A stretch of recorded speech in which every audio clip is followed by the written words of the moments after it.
Good evening one more time. Let me welcome to the Town Council meeting for Monday, November 22nd. Please join me in standing for the invocation to be given by Councilmember Freeman. Let's bow our heads. Dear Lord, thank you for this day and thank you for the blessings you give us. We are blessed with so many things in this world, and we always love this week because this is a week of Thanksgiving where we actually give thanks to people and things that make our lives better. As a councilman, we have a great staff here in town that we're thankful for. They do great work and they work really hard, and they're very much appreciated. We have town committee and board members, as well as our fellow council members who sacrifice their personal time to make this town as great as they possibly can. I'm thankful for our mayor who puts his heart and soul into this town to help benefit all of our citizens, not just citizens he agrees with. But the thing I think we're most thankful for in this town, and we have arguments about what makes Sunnyvale Sunnyvale, and it's the people of this town. Our citizens are great. They're very kind, very helpful people, and thankful for them as well. Just in general, thankful for this town, and please give us the guidance, clarity, and wisdom to make decisions for that town so that everyone can be in a better place tomorrow than today. We ask all that in Jesus' name. Amen. Amen. Please join me in standing for the Pledge of Allegiance. I pledge allegiance to the flag of the United States of America and to the republic for which it stands, one nation under God, indivisible, with liberty and justice for all. Please be seated.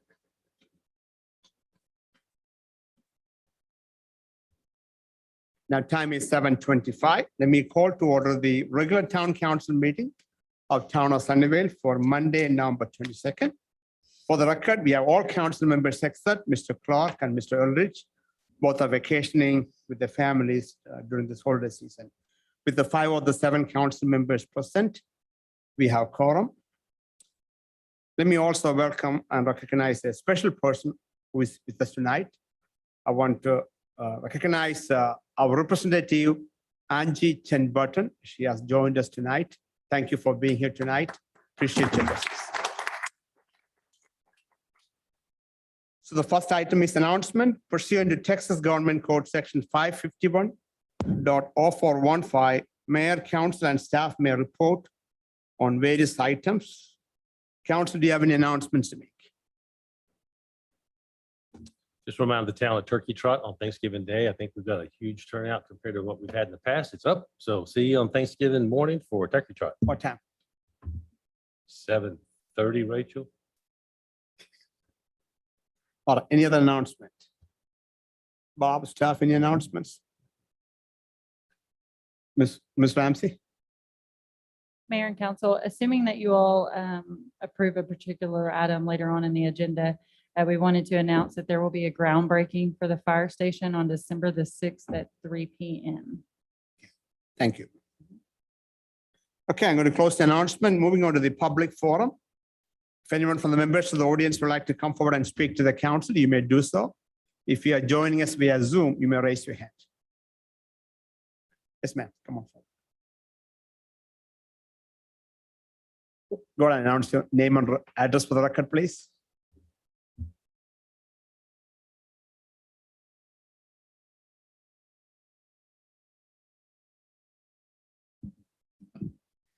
My name is Angie Chen Button. Button's like the cute little button, And I live in Garland and 6914 Clear Springs, Garland's north, just North Garland, really close to the Firewell Mall. Okay.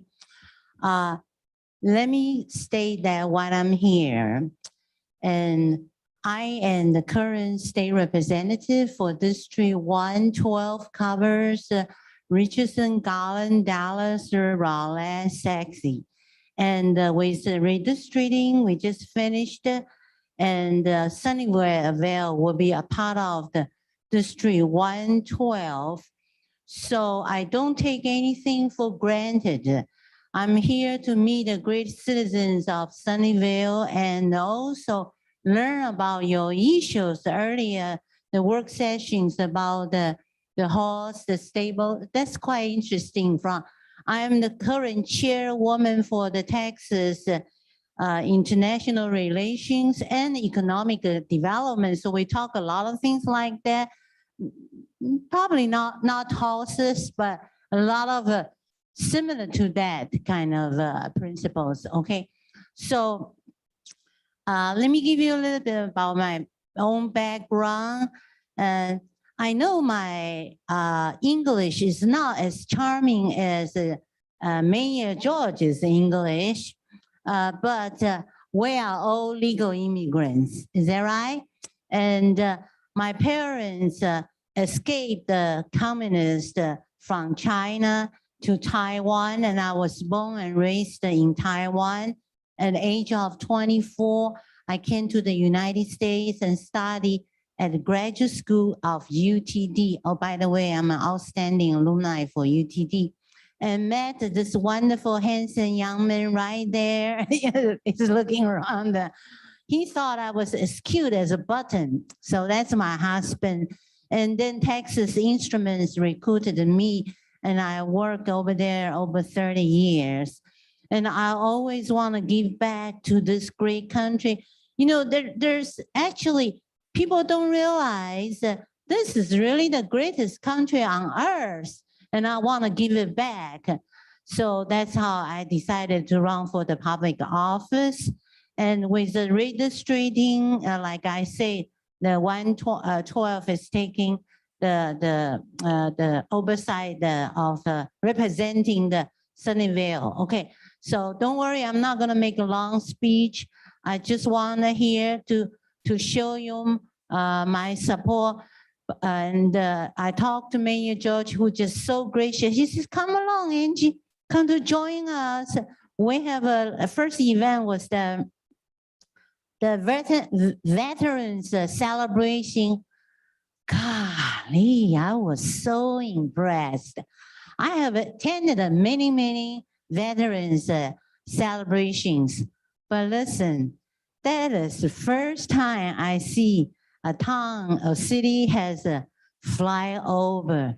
You guys are really important. So thank you for, we know who's the one arranged, but gee, Sunnyvale must be very important. So I appreciate that. Then I want you to know that, let me see your hand. How many of you owns your house, own your own house? Okay, yeah. Okay, thank you. We just finished the third special session. This year is so tough. We were in Austin about 9 months, okay? On the last day, 11 p.m., I was the one passed SJR2. And you're gonna ask me, what means SJR2? That means, hey, it's nice to have those beautiful houses, which I seen a lot in Sunnyvale, but you don't like the property tax. I don't. I bet you don't either, okay? SJR2 says that the citizens, you have the right to make a constitution amendment next cycle in November to vote to raise your homestay exemption from $25,000 to $40,000 annually, and that is permanent. So I'm the #1 sponsor for that event. Aren't you proud of me? And I passed that at 11 p.m. Wow, that was close. Okay, so I'm gonna conclude my little speech here. You will be seeing me, and I will be here for the Christmas celebration. And I drop by once a while, say hi to each of you. And even I don't represent you right now, but I want to do so. So feel free to contact my office, and we talk about anything you want to address. So thank you for having me. Mayor, you are just awesome. And council members, I know you love this big fat salary. That's why you are here. I love my big fat salary. I gave my career with Texas Instruments, which earns a 6-digit salary, and I now get $600 a month. Okay, so thank you very much. Thank you, Representative Button. That is $600 more than we make a month, just letting you know. But thank you so much. Okay, if there is anyone else who would like to come forward from the chamber and speak to the council, you may do so at this time. No one else is coming forward from the chamber. I'm sorry about that. Rachel, anyone raising their hand, or Joseph? No hands raised. I'm going to close the public forum at this time. Moving on to the next item on the agenda, that is consent agenda items. Council, we have two items, item number 2 and item number 3. Council, would anyone like to remove either of the items in the consent agenda? If not, can I have a motion to approve consent agenda item 2 and 3 as presented? Motion. And I'll second. Motion made by Mr. Egan, second by Mr. Allen to approve consent agenda item 2 and 3. All in favor signify. All opposed, motion passed 5-0. Mr. Clark and Mr. Eldridge are absent. Moving on to the public hearing portion of the agenda.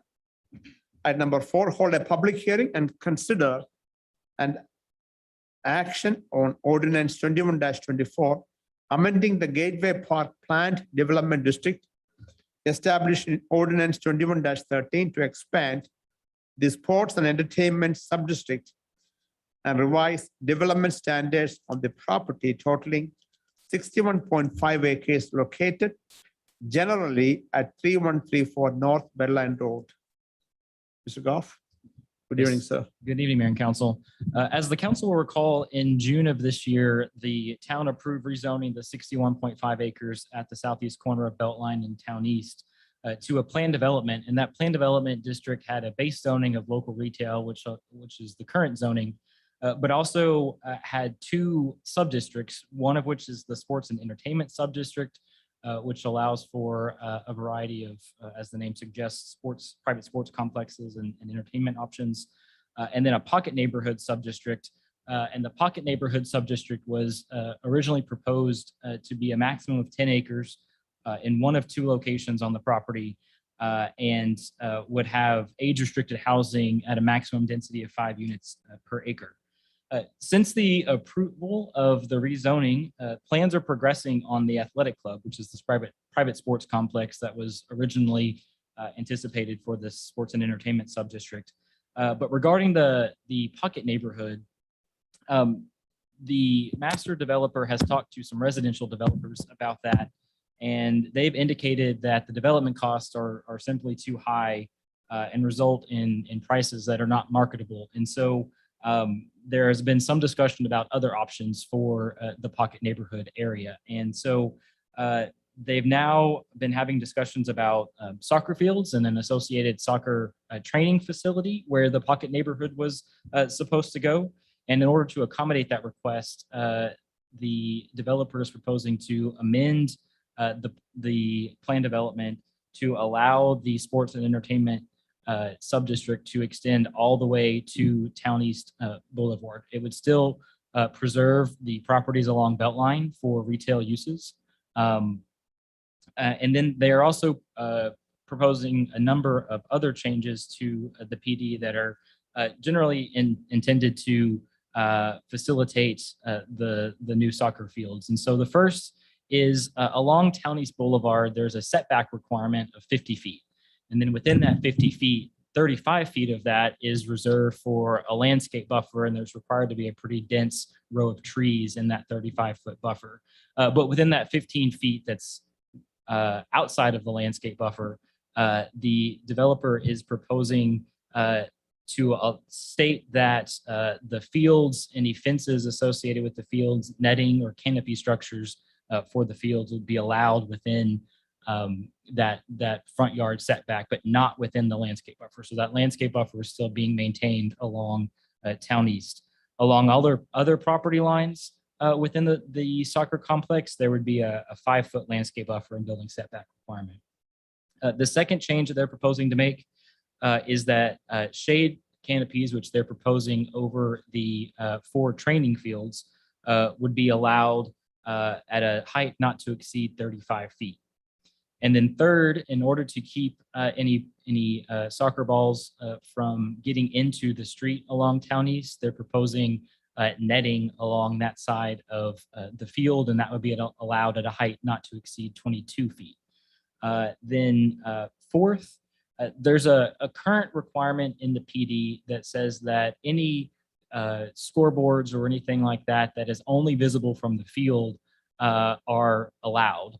That's pretty easy when you have a contained ballpark like what was proposed for the athletic club.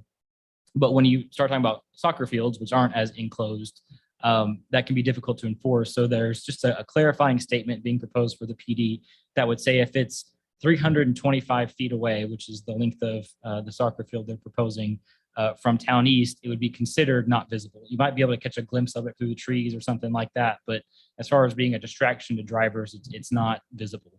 And so they would be allowed. Then fifth, a clarification for the PD, there's a general UDO requirement that says any driveway that accesses a parking lot that has more than 200 parking spaces has to be median divided. So you have, your one way and your other way, and there's a median in between the two lanes. Because there's a number of driveways and they're all interconnected, a literal reading of the UDO would say every driveway in the development has to be median divided. Which seems a bit much. And so we're proposing a compromise that kind of establishes a hierarchy of intersections. And so for driveways that intersect with a road where there's a median opening that allows left-hand turn traffic into the development, either off of Town East or Beltline, those would require medians. But any that you can't turn left into the property because there's no median opening in the street, those would be considered secondary entrances, and those would not have to be median divided. So it gives them a little break, but the main entrances would still have to comply. And then six, this is something that came up as we were reviewing the plans for the athletic club. There is currently a requirement in the UDO that says when you have a parking lot that has more than 100 spaces, that parking area has to be separated from other parking areas by either some sort of landscape buffer or a building or something, but you can't have parking fields in excess of 100 spaces. We're proposing to increase that to 150 in the UDO changes that we're making in a later item in this agenda. But because of the size of the parking area for the athletic club and the fact that it is set back away from the street and kind of interior to the site, they are requesting that they not have to separate parking areas until they get to 285 parking spaces. So it allows them to have a little bit more efficiently planned parking than having to divide that by so much landscaping. And so that is a summary of the request. The Planning and Zoning Commission heard this at their meeting last week. There were a number of speakers, some in favor, some against. At the time that the agenda was posted, we did not have any letters within the buffer area, but we got one in today, and that's been printed out and provided at your stations. One person that lives in the buffer area is opposed to the request, but the Planning and Zoning heard this request and they recommend it for approval unanimously. Okay, thank you, Charles. I know we have the applicant here. Mr. Salz, would you like to come forward and speak to the council? Derek Salser, 345 New Hope Road, Sunnyvale, Texas. Good evening, Mr. Salsa. Evening. Gentlemen, it's been 5 months since that June 14th meeting that Charles just mentioned, where this PD was approved. Thank you for the support, the council, the guidance, the suggestions, all that came together to create what I believe is a one-of-a-kind mixed-use zoning district. And I think you guys know that my vision for Sunnyvale continues to develop what I call unique legacy projects, special family-friendly destinations that fit the community culture of Sunnyvale, live, work, play, and eat destination experiences. This PD is no different. We want our projects, large or small, always to be examples of how to do things right. And I know I'm never going to get everyone to agree with me on what the right thing to do with every piece of property in Sunnyvale. I've learned that in my 21 years here. Whether we all agree 100% or not, my goal is to create developments that everyone can be proud of, even if you're not supportive of the project. The win-win-win, win for the community, win for the town leaders, win for the developer. So as Charles said, we are looking at making a few housekeeping amendments to the PD. These amendments will clarify where the sports and entertainment uses can go, and probably more importantly, where they can't go. Plan developments are, of course, multifaceted living things, living organism, always being improved. So there's no doubt there will be more amendments as the years go by. I'd be surprised if there weren't. So with that, I do want to address the questions I heard last week at the P&Z hearing. I was not here, my associate was. Questions from town staff that I've received. Questions from social media. I do look at that sometimes. And from citizens who reached out to me since the P&Z meeting. So I'm just going to read a few questions here and just answer them as quickly as I can. First one I get is, why are we requesting 10 more acres of sports and entertainment zoning to be allowed in the PD? Well, the Gateway Park PD allows up to 48 acres by right in the PD already that was approved in June for sports and entertainment uses. You know, back in June, we only thought we needed 38 acres, which is the plan that you guys saw. But we have gone ahead and added those 10 more acres. So where does it go? You know, this amendment exactly defines that expansion area, basically. So the second question I get from the neighbors and from others around town is, what happened to the age-protected pocket neighborhood? Where'd it go? Well, our PD allowed 5 homes per acre, which was a difficult thing to get approved as it was. But because of the landscape buffers, the amenities, the setback requirements, the driveways, the trails, the roads, all these things that I agreed to, we ended up only getting 3.3 units per acre, which is still not bad. But our market experts tell me that, you know, a 2-bedroom, 2-bath, 1,800 square foot house would cost $700,000. And we don't think that's marketable, unfortunately. So the soccer complex came about as a result. I get asked a lot, where are the landscape buffers in this PD? What kind of buffers are there? It's important. Well, they're all over the place. There's 25-foot belt line landscape buffers. There's 35-foot landscape buffers on Town East. All along the north end of the athletic club, there's a 25-foot buffer. There's 10-foot between the church property and the athletic club. All 3 church properties border this property. And there's 25-foot and 10-foot buffers between all the pad sites, between the restaurants and the retail centers and hotel. Everything that's going up there has buffers. Lots of buffers, lots of green space, lots of trees. But the biggest buffer of all, the 2 of them, Samuel New Hope Park, which is like 1,400 foot, quarter-mile deep buffer between the homestead and the Sun Streets. And the First Baptist Sunnyvale is also over 1,000 feet deep, that separates from the PD to Sunray Street over there. And then, of course, you have Beltline Road across to the other side is just as long. Can soccer fields be built next to Beltline Road? It's a question I get. No. The town planners want to preserve the first 325 feet of depth off of Beltline frontage for local retail, restaurants, office, hotel, fuel center, etc. Our soccer field is going to be built immediately next to Town East Boulevard.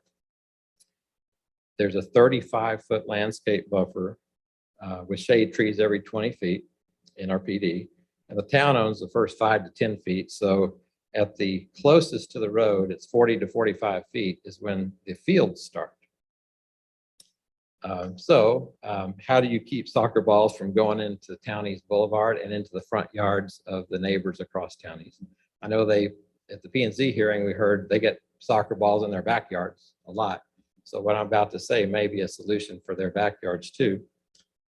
We don't want soccer balls rolling out to the street or in the lawns of the residents. The netting that Charles mentioned, these fields are 70 yards wide. And there's a section of netting that is 30 yards of that 70. So it's not all along, as one of the commissioners thought last week, that we're doing 1,000 feet of netting. No, we're just doing 2 sections of 30 yards. There's a picture in my presentation. I don't know if you have access to that, Charles, that shows some examples. I was on the phone, Zoom call with the netting folks this morning. They shot me an example of, what this looks like. Keep soccer balls, lacrosse, whatever is going on those fields, it will catch it. And it's kind of like if you've been to a Ranger game or any kind of major sporting event and you're sitting down by the action, you're looking through a net, but you don't really notice that you are. Your mind kind of makes it go away. It's at the end. Derek, while they're looking for that, how far, There you go, right? how far is it from the end of the soccer field? Because you got the It's right- 35-foot buffer. It's right behind the back of, my daughters played basketball and volleyball, so I'm not a soccer guy, but the goal, the depth of where the goal is, what's that called? What? The goalpost? That net is right behind that. Okay, but from where the normal goal net is to where the property line is, or the right That's of way for 35 counties, feet minimum. it's only 35 feet? I thought I misheard that there was some more distance. Well, there is, because the town owns 5 to 10 feet from that property line to the street. There's a little median in there, or whatever. you But call it. whenever Town East gets rebuilt. Now, it's already been Or- rebuilt there. It's Oh, it four- has It's been, it has 4-lane been, it divided has been. where we're Okay. talking. And I know that was a comment that came up last week. Eventually, Town East will be 4-lane divided all the way to the Bush Turnpike extension. And, we've done traffic study on that too, which we don't want to talk about. Because it's 35,000 cars a day eventually is what the tollway people are saying. You want to show that picture? So yeah, okay, so that is a picture of what this netting looks like. That's around Oh, this one football. here, okay. you see the black poles? That's netting in between. It's hard to see by design because you don't want to see netting. There's a batting cage in front of it, which has silver poles unrelated to what we're talking about. But that's just kind of an idea of what the netting looks like. It's very low key. And if you go to the next one, this is an example of a soccer training area, which is, it's a little bit bigger than a basketball court. You can play futsal and other sports on there. There are artificial turf and some concrete. That has netting all around too. That's hard to see. So that's the kind of netting that we're talking about.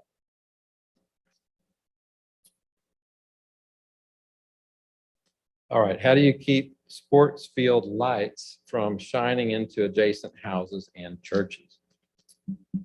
Every property that will be developed in our PD is required to conduct photometric studies per town codes. The technology and control of these LED lights is great, which I talked about back in June. They shine exactly on what you want them to shine on, and they stay on property. So if we wanted this podium highlighted by an LED light that's 70 feet up, this could be lit and it could be dark right here and dark right here. So that's the kind of technology that we're using on these fields and the athletic field. Will there be loudspeakers at the soccer fields? No, there will not. No amplified sound or PA in the soccer complexes. And that's the uses that are closest to the town east residents. Those are going to be natural turf fields. So they don't want concerts and flea markets or whatever out there on those, tearing those fields up. It'll be a FIFA grass, whatever that is. It's fancy grass, apparently. It's not there now. Will there be a traffic study required? Yes, the town, Lyle back there, he has required us to do this. We've already conducted one. Traffic impact analysis, we've already got the results of that. for the sports complex, not for a gas station or for a retail center, but for the big uses. That's been a requirement that I think Charles is in on that requirement too. So we spent a lot of money on studies this year, which are good. It's only going to make the project better. I can take questions, or I can wait till after the public has a chance to speak and ask questions, and I can address it all at once.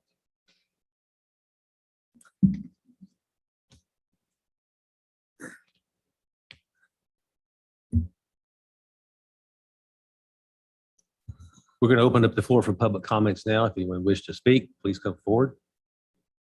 Mayor. Anyone Mayor on and Zoom? council. I have two cards. One does not wish to speak. K. Paul Cash, 128 Jobson Road, does not wish to speak, but is in support.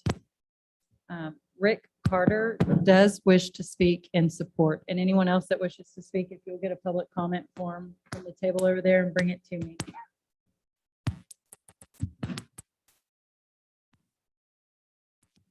Hello, I'm Rick Carter, 418 San Gabriel Way. I am in support of the complex. I'm a very big supporter of the athletics in Sunnyvale with the youth. Soccer, t-ball, football, basketball. One of the things that I know as a town that we're struggling with is just having a complex for the kids to be able to participate in athletics. This would be great for our town. I guess on somebody else's dime, which is awesome. But you know, I didn't really know that there was an issue with the netting per se. In conversation, I had to dart out from the P&Z meeting the other night, but our business deals with athletic complexes in what we do, my wife and I. But one thing, we do multifamily complexes and literally build sports courts, soccer fields, and apartment complexes with netting to protect windows and protect buildings. When you're talking about, we have 120 feet and they want to put a soccer field in the middle of two buildings. How do we protect that? We do with netting. Never had an issue, never had a complaint. Netting works great. It's not big enough to really cause a visual obscurity. Very successful use of protecting buildings, protecting streets and things of that nature. So I am in support of the nets. But I am in support of the complex. I hope you guys are too. I guess that's it. I appreciate your time. Thank you, Mr. Carter. Appreciate it. Anybody else wish to come forward? Then we're going to close public comment. Wait a minute. I'm sorry. I thought you said there was nobody. Is anybody on Zoom? No hands raised. No hands raised. Okay. We're going to close the public comments at this time. And Mr. Mayor?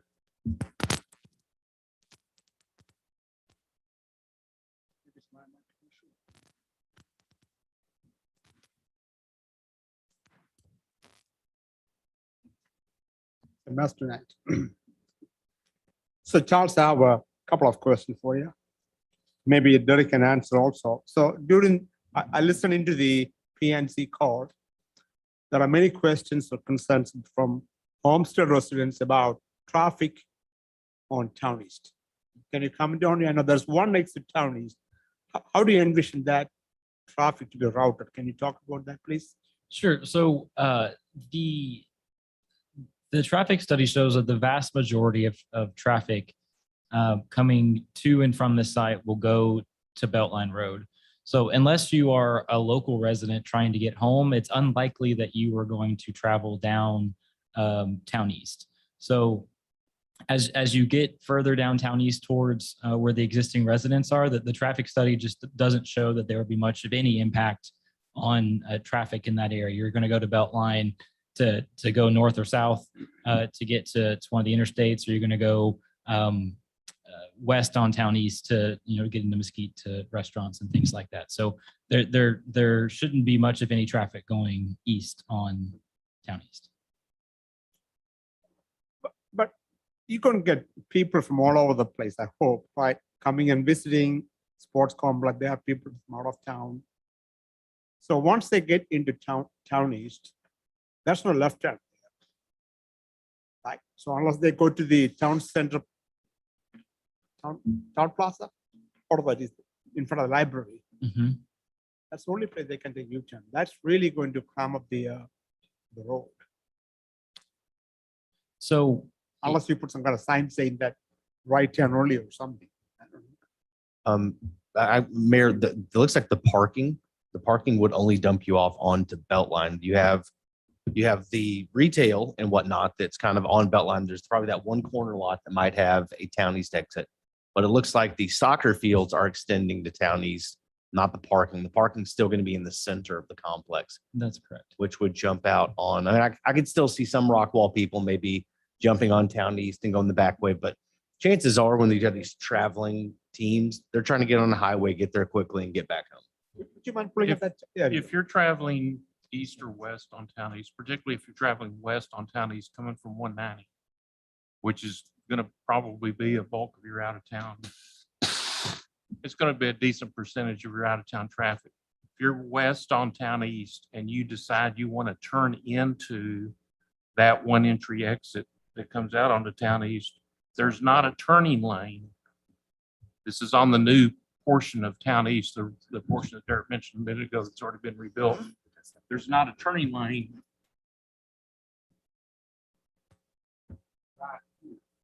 There is, well, not a lane, but there's a median cut, So yeah. there needs to be there is a median cut. Yeah. But there needs to be a decel lane put into that median right there, so that you're not backing up that one inside lane of westbound traffic when you turn into that entrance. That could be, we could discuss with the traffic engineer and Yeah. see what they say. There are 3 areas you could do a U-turn, Mayor, on Town East. You don't have to go all the way up to where the tower. Mr. Mayor, I wonder if Lyle has studied this and can weigh in for us, because we have our expert right here, so let's hear from him. Come on, Lyle. You haven't heard from me tonight. Just because you said way at the back doesn't mean call upon you. Fair enough. Yes, sir. As Derek had mentioned, they have done a traffic impact analysis. Given the current traffic patterns in the area right now today, again, not just looking at where we're at today, right now, we don't anticipate enough traffic coming from that area, coming west on Town East from from Collins in that area to justify that kind of turn lane at this time. We can certainly take another look at the traffic analysis and plan for whatever traffic we might get whenever 190 comes through in the future. And if a diesel lane is to be added, we can certainly take a look at that and add that in. Yeah, right now, from the people from the parking lot can go all the way to the Town East. Can they take a left turn there or they cannot? They can take a left turn. They can, is it open? Yes. Yeah, Oh, that's that driveway aligns with a median opening. Yes, that exists. Yes, you're quite correct.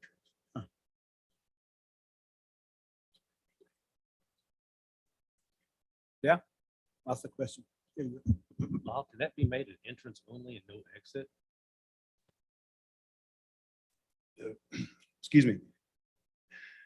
With median opening being there, I'd be sort of hesitant to say that we could make it no exit. Again, we can certainly look at that in a little more detail. I think the main thing would be to look at what we might anticipate the traffic level would be whenever 190 comes through and the increase in traffic that we can anticipate at that time. Yeah, but 190 is later, right? Right, correct. Okay, it's come. I get that. But given the current levels of traffic in Town East, again, we're happy to take another look at that and see if we need to add one in. And I can be happy to report back to y'all. And if one does need to be added, that certainly could be done as part of the overall development plan package. Is that going to be part of the developer's expense or it's going to be something town has to pay? If it was done with this project, that would be on the development. Because I would think people from the soccer field will, again, out of towners, right? They will want to cut left, and if 2 cars try to cut through, the whole lane is blocked. That's one of the comments we heard during the PNC. Right, I understand. Yes, sir. Mr. Mayor, you're talking about a diesel lane on Town East to take a left turn? Is that what you're referring to? Because it looks to me like. That's the comment I heard during the PNC, I thought. No, but if you come straight across from that exit, whether it's two-way or not, you can go straight across. I don't understand what a diesel lane would do for you when people are exiting and can go straight I don't even across. know if we need a left turn there or not. That's what I was trying to understand. I got you, but I'll defer to Lyle. And not getting too much into traffic, although, so I see that there are a lot of turn-ins directly off of Beltline for each, the beginning and end of each hotel, retail, grocery, retail fuel.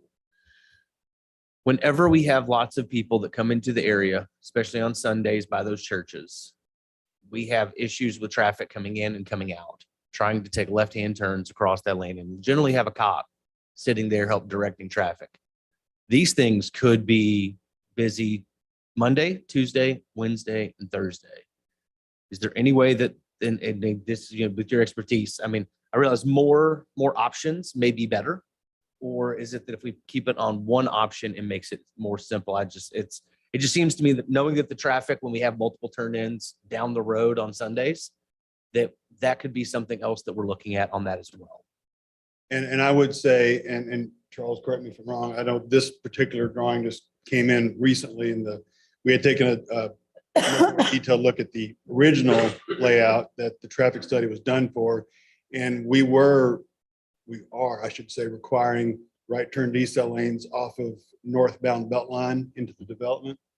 And we have also looked at the possibility of adding a traffic signal at one of the driveways, at the one that would work the best to allow people leaving the site to make a left-hand turn safely. Because you're quite correct that without that, that is certainly a concern. Thank you. Is that going to be also part of the developer's expense? Yes, sir, that's correct. See again? And I would strongly suggest, I mean, I agree, we got to look at the traffic study today and the patterns today, but we also really need to be looking at what it's going to be. And these are going to be short burst peaks of a lot of traffic that is going to be coming west on Town East to make the turn into the property. And you've only got 2 lanes there.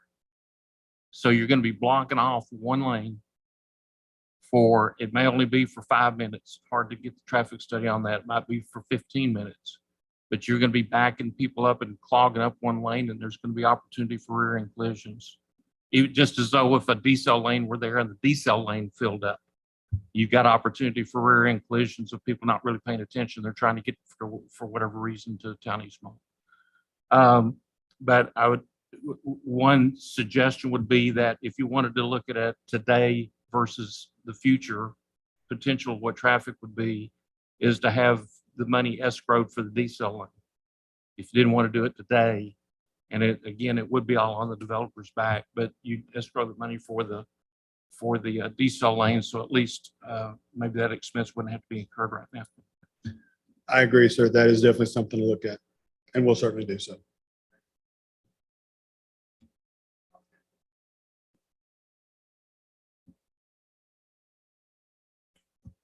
I was going to go back to the previous chart, please. What's the one? Keep going. That's one with the blue. I'm trying to talk about, right. Is that the one? Okay. Yeah, we had a blue one, but that's okay. This will do. Mr. Salsa, where does the Sun Street comes here? Or maybe Charles can talk about it. Oh, you're talking about the map. That's part of the agenda packet. That's not Yeah, in the page number presentation. 19 or 20, I think. The closest back fence of a sunray. Can you just wait for a second that we can you go back to the package, Rachel, please?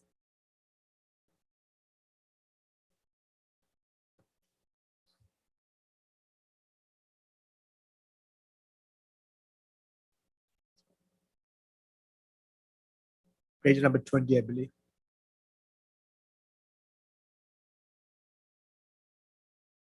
One more.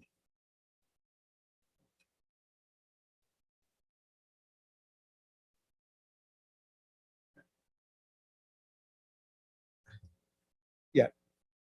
Mr. Salsa, if you don't mind pointing that out exactly where the, That doesn't go far enough south to catch the so sun. what comes on the south of the blue thing? Is that the That's church? First Baptist Church, yeah, there's 1,700 feet of First Baptist Church, and then you hit the back fence of the Sunray resident, which you can't see, it's just not, I didn't know you wanted that on there, we could probably That's okay. make that bigger. That's okay. I just trying to get, that Sound Street is a little bit far from, quite a bit It's far over from. a quarter mile away, yes. The reason I said is, Yes. Well, yes, but you're talking due south, we're talking. Yeah.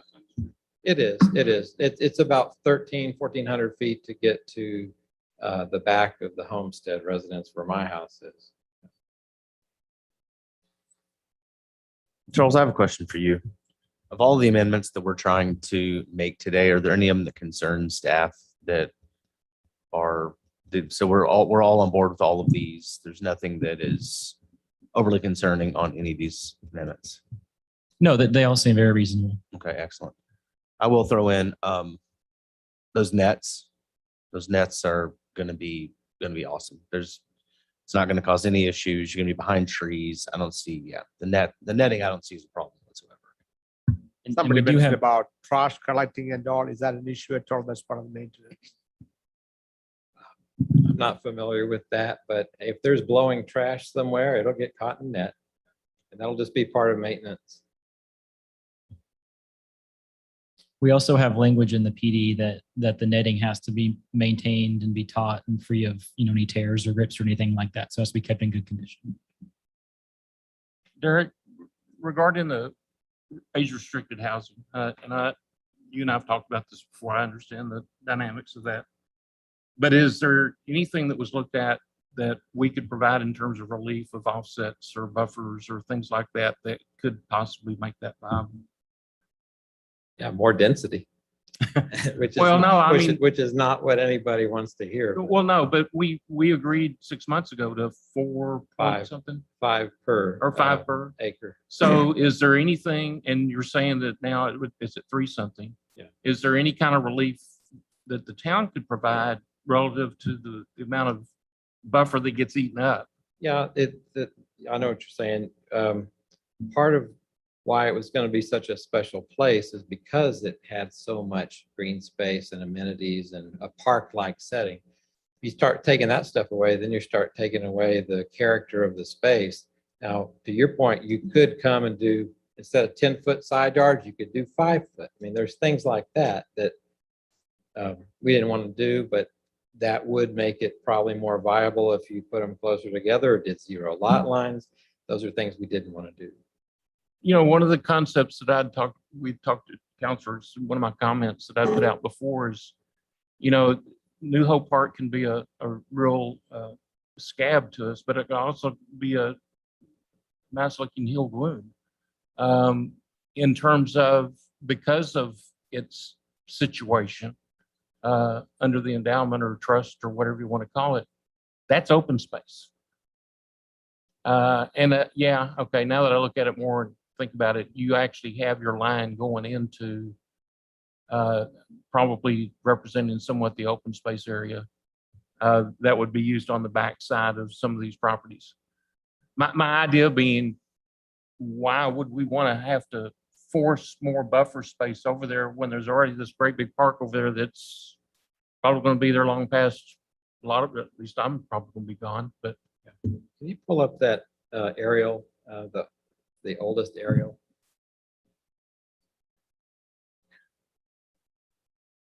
And in doing so, does that get you back to where you're to a more Maybe. realistic housing thing? This- And I'm just trying to look at alternatives that, Oh, I appreciate that. And, I like the soccer use because it's so related to the other sports. If so, for some reason that went away, then we could explore trying to make the age restricted work there. There are a couple other properties right now that we are looking at in the town for age restricted that haven't been presented yet to anyone, that we're just test fitting before we early. You don't want to get this far and realize. That what you're seeing on the screen is an aerial photo of Beltline and Town East in 1942. So there you go. If you want to see what it was, Samuel New Hope Park was farmland. The homestead was farmland. I guess maybe that was the Landers property. I'm not sure, but that was farm. And if you click 20 years ahead, you'll see the 1960s. Click again, and we're into, is that 1984 right there? See, it hasn't changed much. And then you click to 2015. I believe that's what that is. So you can see most of the growth here in the town has happened in the last 15, 20 years. But I thought it was interesting to see Samuel New Hope Park is solid trees now, cedar trees, not a tree one, 80 years ago. So anyway, leave you on that note. Sorry. Okay, council, do you have any questions for the applicant or for staff for additional discussions? Okay, thank you, Derek. Appreciate you, sir. Do you have anything else for us? Staff, anything else? Okay. Mayor, There are none? did you close the public hearing? Yes, ma'am. Thank you. We did close it. Okay, if there are none, I call for a motion item number 4. Motion to approve item 4 as presented. Motion made by Mr. Freeman, second by Mr. Finch to approve item number 4 as presented. All in favor signify. All opposed, motion passed 5-0. Mr. Clark and Mr. Eldridge are absent. Moving on to item number 5, hold a public hearing and consider action on ordinance 21-23, amending the Stone Canyon Plant Development District located generally to the north and south of Stone Canyon Drive between San Gabriel Way and Long Creek Road to amend the load width and setback requirement for lots in Stone Canyon East phases 5B, 5C, and 6 to allow a cul-de-sac length in excess of town requirements and to approve a new concept plan for those phases revised in the layout, increasing the lot size and decreasing lot width. Mr. Goff? Yes, sir. Good evening again, Mayor and Council. I think we're all familiar with the Stone Canyon residential neighborhood, much of which has been developed, but Phase 5B off of Sendero Drive, 5C off of Caprock, and Phase 6 to the north of Stone Canyon have yet to be developed. And all of the properties, like the rest of the neighborhood, are zoned through a plan development by Ordinance 413. The most recent concept plan for this neighborhood was approved in 2017, and the developer is now requesting to amend the existing PD and concept plan to make a number of changes to the remaining phases, which are going to be condensed into just Phase 5B and Phase 6. Staff had several concerns when this was presented to the Planning and Zoning Commission, which are reflected in the background memo. The background memo is a little bit dated just because of with the quick turnaround time between the P&Z meeting and the council meeting. And so there are some concerns which are no longer of concern because of changes that were made at the request of the Planning and Zoning Commission. But initially, the revised layout created a long cul-de-sac where Caprock dead ended into a new cul-de-sac. However, the applicant has revised the concept plan, and that has been handed out at your seats along with the ordinance for this item to connect 2 of the cul-de-sacs to create a through street similar to the layout that was previously approved. So that is no longer an issue. Overall, the plan has fewer lots than was approved in 2017. There are 21 lots being proposed instead of 61 lots. So the lots on average are getting larger, up to about a little over 3 acres. The developer is also requesting a minimum lot width of 70 feet, which P&Z had no objection to. That's only applicable to a few of the lots within the development, but there are a few that are 70 feet wide. The concept plan also leaves a portion of property to the north of Phase 6 along Highway 80 as a future development. The site would only be accessible from the Highway 80 service road and would retain the residential zoning designation, while orienting the site towards the service road for likely future commercial development. Again, the Planning and Zoning Commission was okay with this, with the understanding that if they did want to change and go with a commercial development in the future, that would require a zoning change. There were several speakers in favor at the Planning and Zoning Commission. And as I mentioned, they considered it and they voted to recommend approval with the revised site plan that connected the two streets to alleviate the dead end cul-de-sac issue. And so with that, I'd be happy to answer any questions. And again, the revised concept plan based on P and Z's recommendation and the ordinance based on that were provided at your seats. Look at the applicant here. Would you like to speak, sir?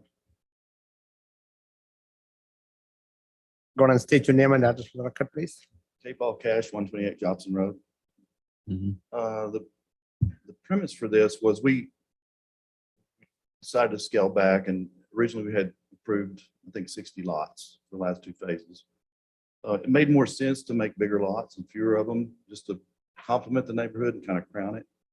And in the context of doing that, I wanted to create a pocket neighborhood in phase 5B and 5C by making that last cul-de-sac. I understand the logic of safety or whatever you want to loop in water lines and that sort of thing. So as a result of the P and Z meeting, we compromised and decided to make that a through street.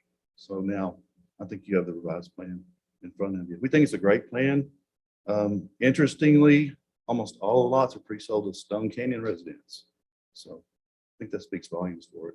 We're happy to move with this thing and we're excited. And I think the people there are too. So I would encourage you to approve it tonight. Thank you, Mr. Cash. We Thanks. take public comments.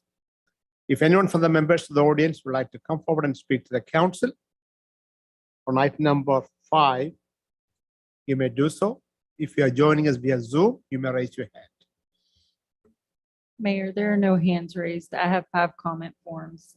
Derek Saucer does not wish to speak, but is in favor, 345 New Hope Road. Courtney, I apologize, I can't read the last name, but 469 San Gabriel does not wish to speak, but is in support. Allison Carter, 418 San Gabriel Way, does not wish to speak, but is in support. Rick Carter, 418 San Gabriel, will speak in support. Did you say will speak? Will speak. Good evening, sir.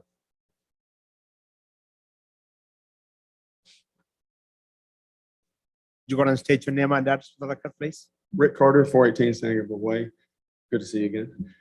I am in support of this. I probably was one of the spearheads of this endeavor, along with Paul Cash, with many of my friends of Stone Canyon. And whenever this came up, this was exactly what we were looking for. Been in Sunnyvale for several years, we have been looking for basically about a 1 acre lot. It's hard to come by. And very hard to come by. Searching, working with realtors, and we settled into Stone Canyon. Love my house, great neighborhood. And whenever this came in to our lap, sitting at the community pool in Stone Canyon, it was not even a second guess. It wasn't even a question. My wife contacted Mr. Cash and said, hey, and he didn't even know that we knew. We knew before he knew that we knew. And said, if this is really happening, we want one of those lots. And so fortunately that happened, and we literally within a matter of 2 days had half of those lots already sold for him, because that's how much we as in a community in Stone Canyon wanted a little bit bigger lot. And so we appreciate what he's done for hopefully us, and we hope you guys approve it. And I appreciate your time. Thank you, Mr. Carter. Anyone else from the audience? I have one more. She was a maybe on speaking, Jennifer Carroll. Okay, but it was. Yes or four- no? Okay, but not want to speak. Perfect, thank you. 440 San Gabriel in favor. Thank you very much. Anyone else? Okay, anyone speaking from the Zoom call? No hands raised. No hands raised, so I'm going to close the public comments. Charles, I have a couple of questions. So again, I'm glad the applicant want to reduce the lot from 61 to 20. I get that. And I'm glad I listened to the PNC comments, a lot of discussions, and I'm glad applicant worked with the staff to reduce, to adjust to address the cul-de-sac. But I don't get, why did we want to approve a 30 to 40% narrower lot size? Why should we approve that? So the first thing I'd say is lot widths are really up to the preference of the community. There's no magic number for a lot width. The other thing I'd say is because of the fact that several of these lots are on cul-de-sacs, they kind of naturally narrow down towards the street. You get a little bit of a break in that in a cul-de-sac, you measure it at the front building line and not along the street. But even still, there are a couple of lots where just how the properties come together, they are 70 feet wide and not the 100 or 120 that applies to the UDO or to the property today through the PD. So it's not every lot that's 70. It's only, I think we're up to 3, if I remember correctly. I think the new lot's also 70 that was created. So it's only about 10-15% of the lots they're proposing. And again, at the end of the day, it's really a preference. There's no right or wrong answer for lot width. It's just whatever the community is comfortable with. But our ordinance says for SF4 base zoning, you want to be 120. Mm-hmm. So it's not like what they want. There's no UDO requirement. So did that change? Did we change the SF4 to something else? Was it something else before that? Before this 61 to 20? So the way the ordinance back before the UDO handled lot width, it didn't go with a zoning district. It went with lot size. So as the lot got bigger, the width got bigger with it, regardless of what zoning district you're in. When we adopted the UDO, we standardized it to zoning districts. And so that's when we said for SF4 properties, that's when the lot width becomes 120. The PD that was approved for this development had, because it was based on the old standard, it has some areas that have properties that are 100 feet wide and some, because they're larger, that are 120 feet wide. So this is a request to make it narrower. Again, the thing is from a planning perspective and the zoning perspective, this really is a community preference. There's no best practice. There's no what is reasonable, what is not reasonable. And so it really is, is the community okay with having a few lots that are a minimum width of 70? If the community's preference is for larger or wider lots, then that's not appropriate. But there's no requirement from a fire code standpoint or anything like that that would dictate the lot width. It's just what the community's preference is. But prior to the PNC approval, right? Staff comments was a 70-foot lot with this 30 to 40% reduction is what required for all but a handful of lots. The rest of the lots are 120 or above. They are most of them are about 100, I believe, and that's okay. That's allowed by the current PD because it's based on the old standard of the zoning ordinance before the UDO was adopted in 2018. Okay. And because they're smaller lots, generally, they were allowed to be 100 feet wide.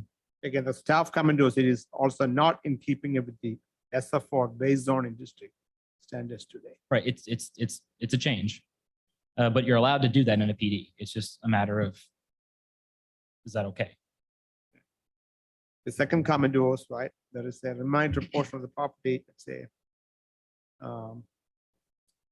about the other one, the second on the north face, there is a remainder portion of the property that is based on concept plan, can only be accessed from the US Highway 80 service road. The concept plan not simply as a future development, this either sets up a future request of commercial development or request to place residential properties. Staff believes that a layout similar to the 2017 concept plan should be considered in this area to use all of the property for residential development. Is the recommendation that we ask developer to provide that now? I just want to know what was the thought behind it. Again, I want to support Sure. the staff. I just So want to- the thought behind it prior to going to P and Z was, I think we are all aware that there is a hesitancy to or from the Stone Canyon neighborhood when it comes to additional commercial development adjacent to their property. And so staff was pointing out that because we are through this creating a lot for future development, that basically sets up a request most likely for commercial development at some point in the future. I can make a planning argument that it's a long 80, it makes sense, but it does set up some potential for some unease in the future about additional commercial development adjacent to residential in this neighborhood. If it's something that we know going into with kind of eyes open that we're all on board with, then that's fine. But if it's something that we don't want to allow, and we don't think we'll want to allow it in the future, then at this point, we should probably kind of nip that in the bud, basically, and have them reorient and provide access to the property from within the development and truly have it be residential in the concept plan. So again, it's just a matter of what you all are comfortable with setting up a request for in the future, most likely. Is the applicant open to that idea? Yes, sir. We have no plans to develop that. It's just a remainder tract. It's zoned for residential. And obviously, if we ever did decide to do anything with it, we would have to rezone it into highway commercial or whatever. It's too close to the highway and there's a lot of brush back in there. There's a lot of roll in there. It makes it really difficult to develop as it is. And also Long Creek runs right along in front of it. There's no access without building a bridge over Long Creek. So it's kind of a no man's land right now. In the future, 20, 30, whatever, how many years down the road, if something else gets created up that way that lends itself to that, I would like to have that option. But of course, we would have to get approval from the Stone Canyon residents because it would require zoning change. So, but I don't see anything going on with that property anytime soon. It's just a really difficult tract to do anything with. Also, with respect to the lot widths, remember there were two. Since we rerouted the road, there's 3 now lots that require that 70-foot minimum. Really only 1, well, 2. And that's right at the front. And these are all big lots. These are all 1+ acre lots. So this is just an issue right at the front where the road is. If they back their house back a little bit, they can go insanely big with it. So these are really large lots. It's like he said, it's just the way they're configured around the cul-de-sacs that make them a necessity for that. And in the past, the way we've dealt with that is just a variance request. But in this case, we're changing the PD to accommodate that. So also, having said that, we're trying to retain consistency to the neighborhood with setbacks and that sort of thing with what's already there. So that's the reason for the setbacks that we're requesting. Thanks, Sean. Thanks. Oh, I have a question for you. Sorry. When I think of narrow lots, 2 things always come to mind. You having grown up here, I don't want houses right next to each other. It sounds like these are bigger lots. That is only concern at the very front. Mhm. Second off, are these going to be J drive? We're going to have driveways going to the back, being that they're acre lots. What's that going to look like? Well, there's no front entry. Yeah, of course, no frontage. I'm talking like that. They could go side, they could go to the back. If that were me, I'd probably go to the back because you have so much room back there. And a lot of most of the lots, almost every lot backs up to some kind of open space. So, that lessens anybody looking in your garage, go that way. Thank you. Thank you. Council, additional questions? Mr. Finch? Charles, what's the setback on those lots? What's the standard? What's the setback now in the PD on those lots? The 60 feet? setback, so the front yard, again, it depends on size, but the Like for front those yard, 2 narrow lots we're talking about, like those ones that are narrow at the front, what would be the setback? so the front yard is 40 feet, the side yard is 12, and the rear yard is 25. I don't know why somebody would build 40 feet. That one a lot.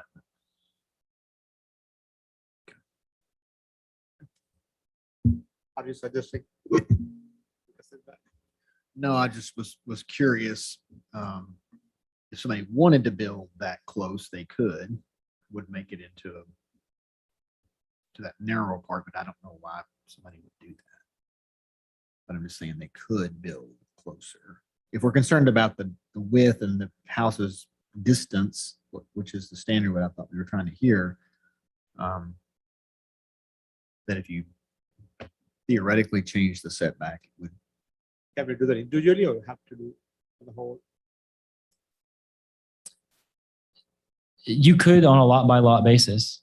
Some of the lots in the PD are listed out in a chart and have their own specific setback requirements. I guess I'd have to ask the applicant, K. Paul, what would that do for, like, if we change the setback from 40 to say 60 or something like that, how's that impact you?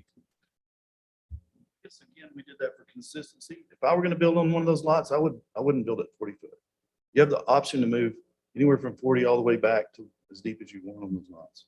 We're just trying to be consistent with our plan and to get everything done there. I was just saying, if our concern is that somebody builds too close and then the houses are end up being close together, which is not consistent with what you really have there, then if you change the setback, then that ensures that nobody builds that close, which I think addresses some of the concern Sure, about the narrow part of the lots up front. sure. Again, we were just trying to be consistent with Understand. what's going on Okay. in the rest of Stone Canyon. And I'm not suggesting we do it. I just want to see what's the option, right? If that's our concern, I can't believe any of these people would do that, because that's why you have a big lot, so you're not close to anybody, right? And Right, so, yeah. but if we're concerned that somebody might, that could be an option, just to change the setback if we wanted to. But again, I'm not advocating. Sharon? I had one question for you. I've heard the rumor, and that's probably not true. That's what I'm asking. That all of these lots are already spoken for? Yes. It's crazy. They swarmed me. They swarmed me. Yeah.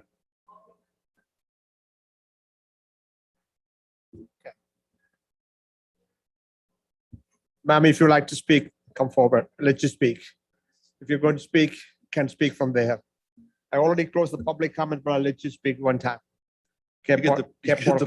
If you want her to speak, I'll let you. Okay, thanks, y'all. But I closed the public comments. I'll open just for a second. Okay. I'll be quick. My name is Jennifer Carroll, 440 San Gabriel in Stone Canyon. So I'll be honest, Yeah, I will be. I love our neighborhood. I've lived there for about 10 years, and up until about 3 years ago, there were no kids in our neighborhood. And then we had people that moved in from Michigan. The Carters moved there, the Duvals moved there. And I'll be honest, my kids, they go from one house to the next house to the next house. And everybody in our neighborhood knows that these gaggle of kids, they run together and they're not bad kids, and everybody looks out for them. So when this came up, and it's like we all had an opportunity to literally live next door to each other, I mean, it was perfect. I mean, everybody's figured out a way, okay, we're going to have a go through between everybody's gates. I mean, they all have a key to my house. I'm at the corner house, and it's just, we're excited about it. Literally, we all, and then what was crazy is my neighbors that moved in across the street from us 2 years ago heard about, he decided to build out phase 6, and he got 3 lots in phase 6.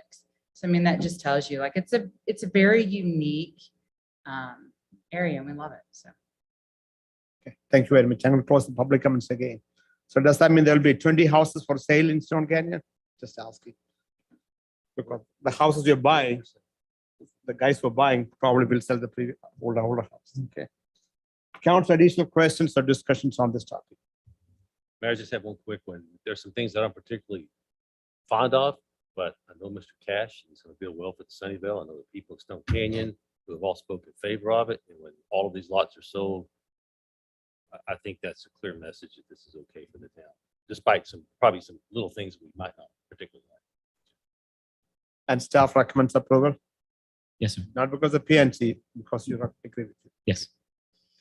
Additional- Our big concern was the Cul-de-sac. cul-de-sac. So Yeah, I listened into the PNC. I just couldn't hear what happened behind the door, but everything else I heard. Yes. Okay, if there are no other discussion, can I have a motion with respect to item number 5? Approve. Second. I think motion made by Mr. Egan, second by Mr. Freeman to approve. Item number 5 was presented. Everyone heard the motion? Are there additional discussions? All in favor signify. All opposed? Motion passed 5-0. Thank you, Mr. Cash.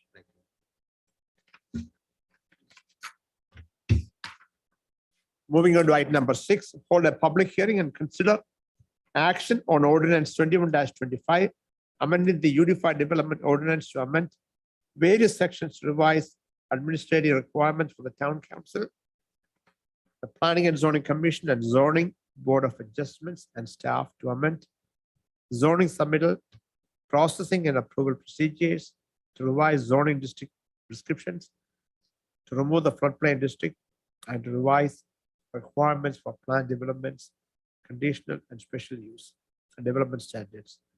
Council, there are page number 45 to 462 covers all the details. With that, I would invite Mr. Hoff. Yes, sir. Good evening again, Mayor and Council.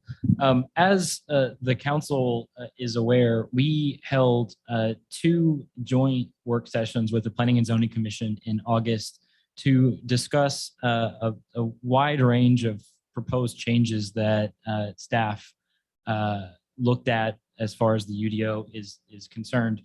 One of the things I was tasked with when I got to Sunnyvale was to get with Brenda, who also has a very in-depth knowledge of the development process in Texas, and review our UDO as far as what are best practices that we may want to emulate, what are some process improvements that we can make, what are maybe some areas that we need to clarify the UDO for some reason because it's causing confusion or not working, or maybe in conflict with state law. And so over the course of several months, Brenda and I methodically went through the UDO and brought forward all of the changes that we were proposing and presented those in the work session over the course of 2 work sessions in August. Rather than going through each of those again and taking 4.5 hours, I figured you have a pretty in-depth summary of that in the staff report. You also have the red line, which is just putting to paper the things we talked about in the work sessions. But I'd be happy to answer any questions if you have any specific questions about any of the changes that we are making. Mr. Egan? Because I know you have the most questions on that. So just I really don't have any questions. I do have a comment. I don't know if we want to reserve until after we voted as to what direction we're going to go. Mayor, as you please, would you prefer that comment now? go and make your comment since it's a discussion time. Just what the objective was of the changes are totally understood. This is the first time really since we adopted the UDO. My bad for maybe not having done it, but because we did that, like you said, in 2018. But when we originally did the UDO, what we were doing was, as was mentioned somewhere that I've read, must be in our notes, we were consolidating a number of different documents. And the only real discussions that we had about things is where there were discrepancies between two subjects or between 2 documents on the same subject. And we resolved those issues in all those meetings that we had during that time. Some new things got interjected, some things got pulled out, but also in our joint meeting that we had with 4A, 4B, there were some things since we got this red line document last Wednesday, Thursday, I had a chance to go through and scrub through, probably spent about 10 hours on it. I've got a number of handwritten notes that are probably just as much minutia of reiterating as what you mentioned earlier, Charles. I would like to see some of these things implemented, but it's not something that has to be implemented within the document that we have redlined before us right now. But they are things that I would like to have a chance to sit down with Town Development Manager. Maybe we set up a committee much as we have done with our animal control ordinance committee, which I was on years ago when I first got onto council. We do it with our audit committee. We set up 2 council members to be a part of that.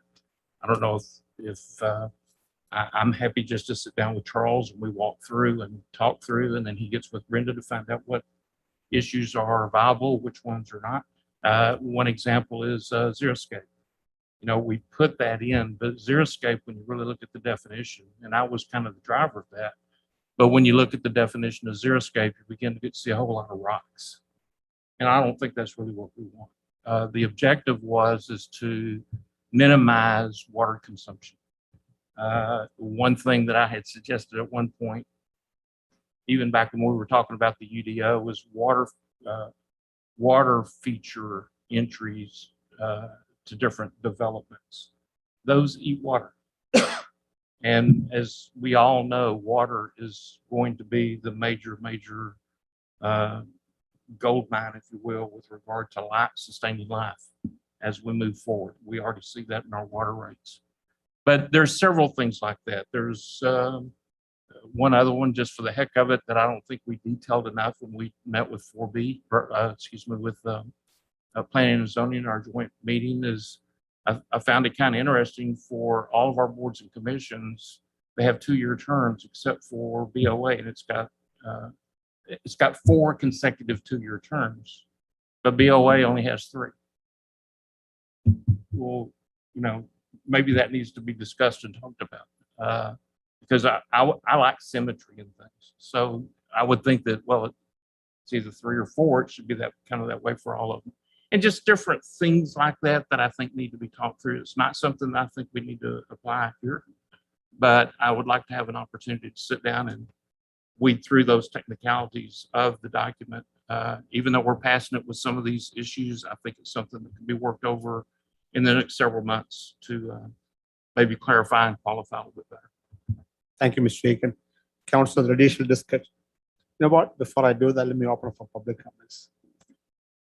Forgot about that.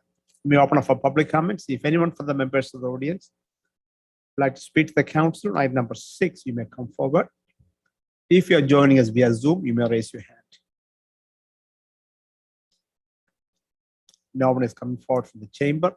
Joseph, anyone raising their hands?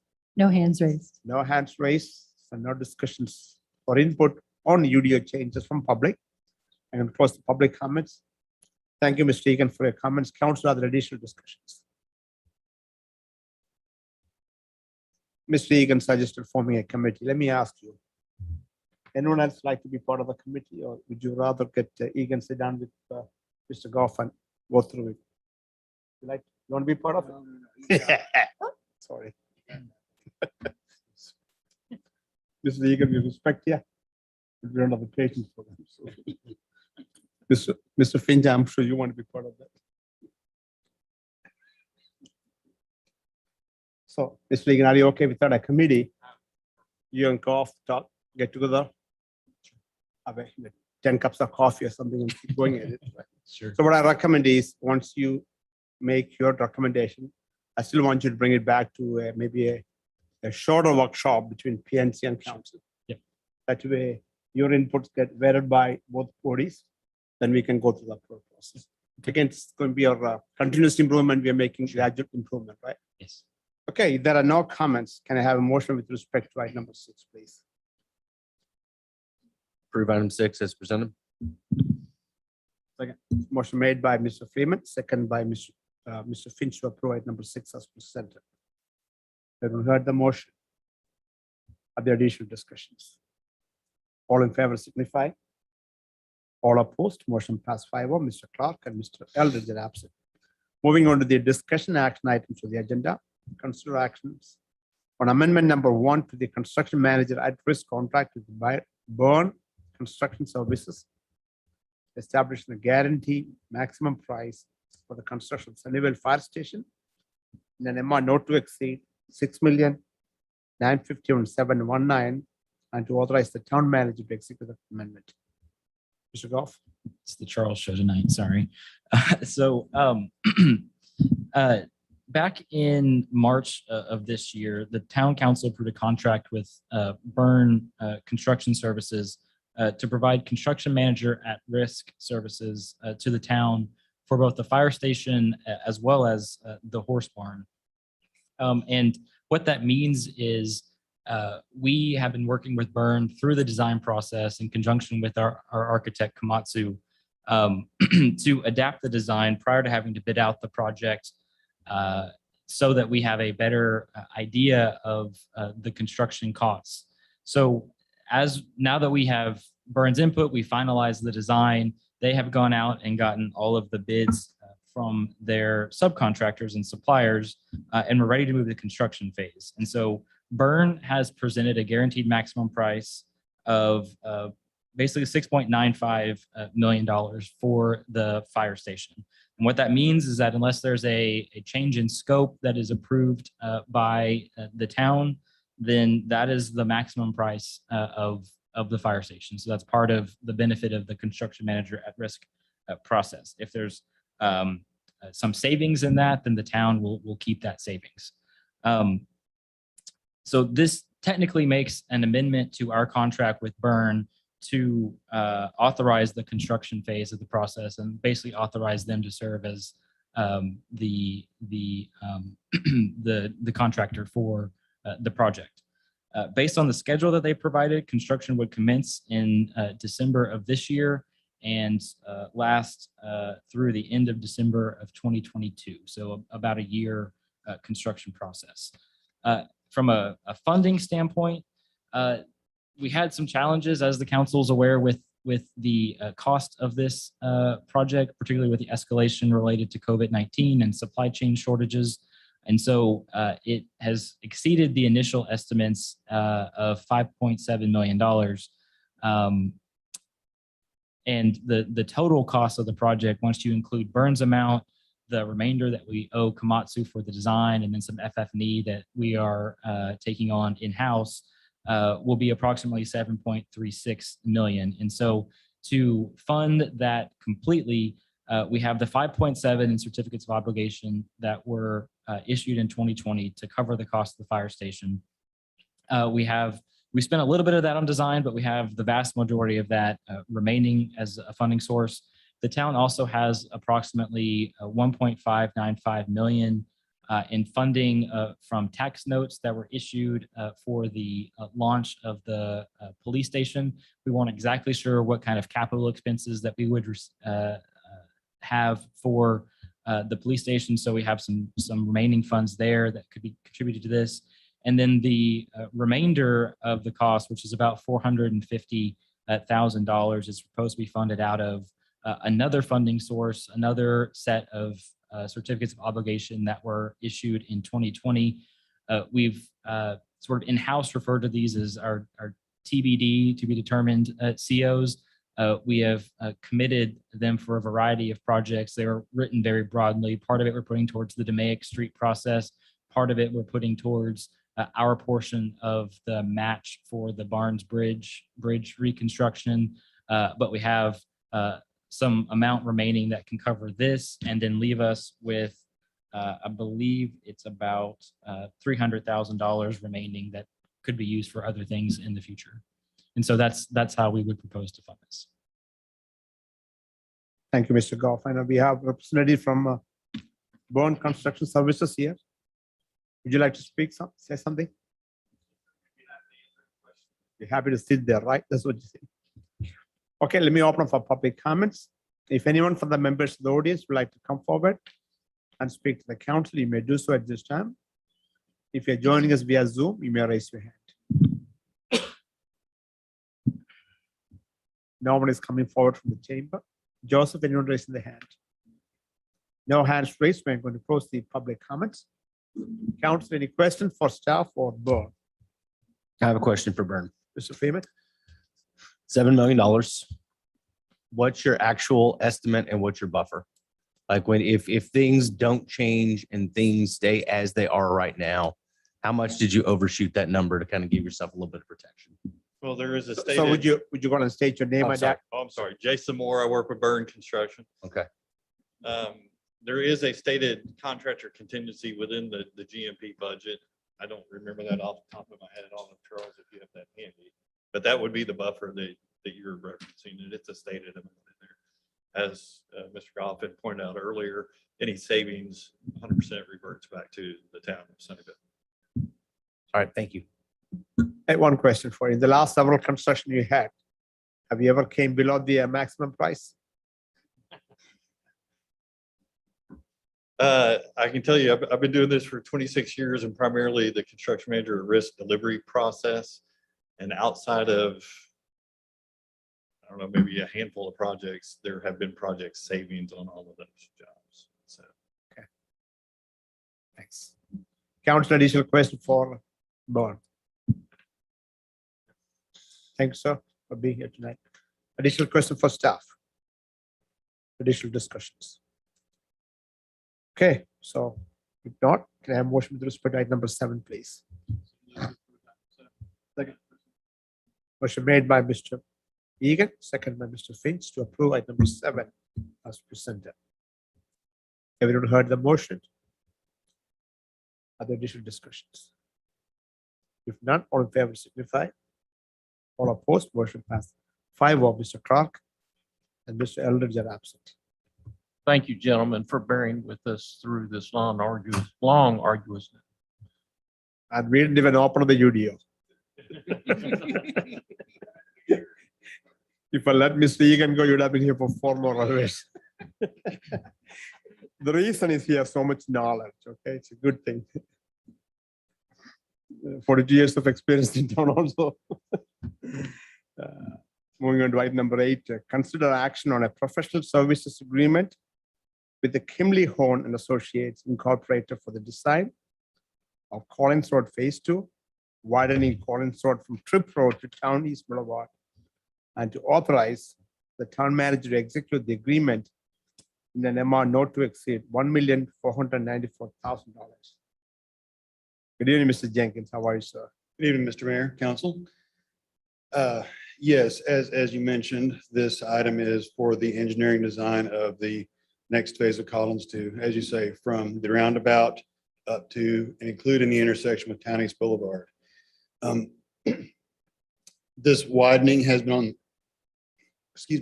this widening has been on the town's comprehensive plan for a number of years now. It is also on the town's thoroughfare plan, which was adopted in 2017.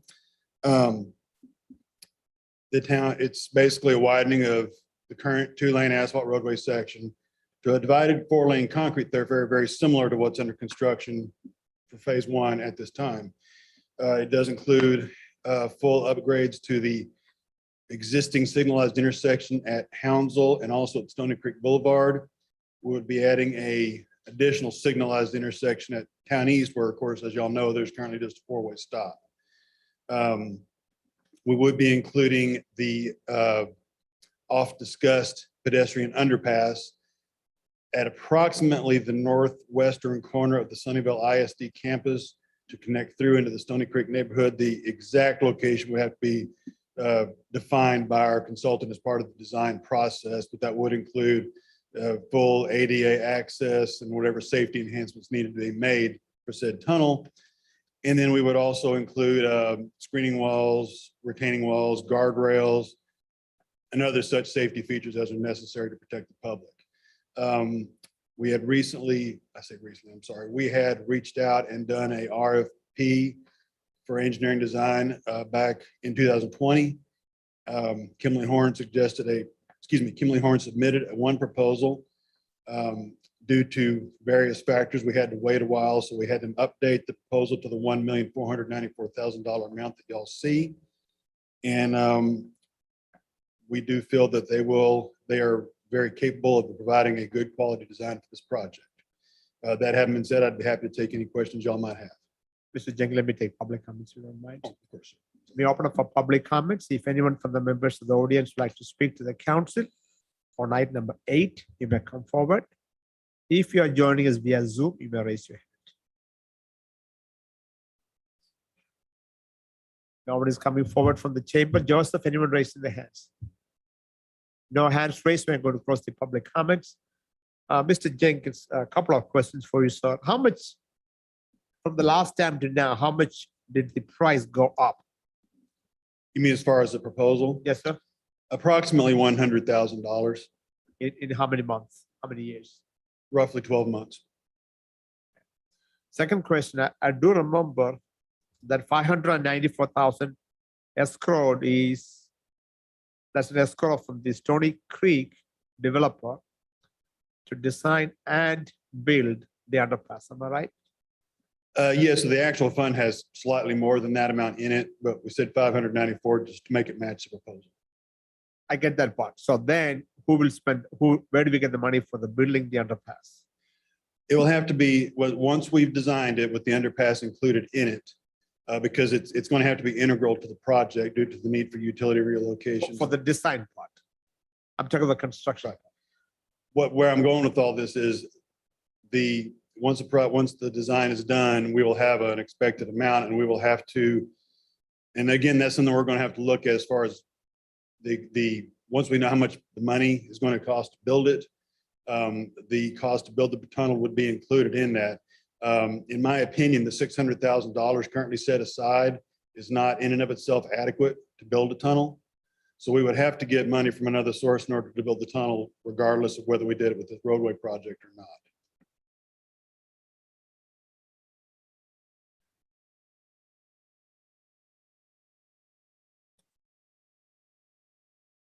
I beg your Can you pardon, go on the sir? mic, sir? Isn't that money for Stony Creek only available for use for the roadway? We reviewed the ordinance That's that's part of the ordinance. that's relevant to it. It doesn't say it can only be for the roadway, and it doesn't say it can only be for the tunnel. It's not entirely specific one way or the other. So it could be for traffic and pedestrian mitigation. Yeah, yes, sir, that would be correct. So we feel that this is an appropriate use of that fund.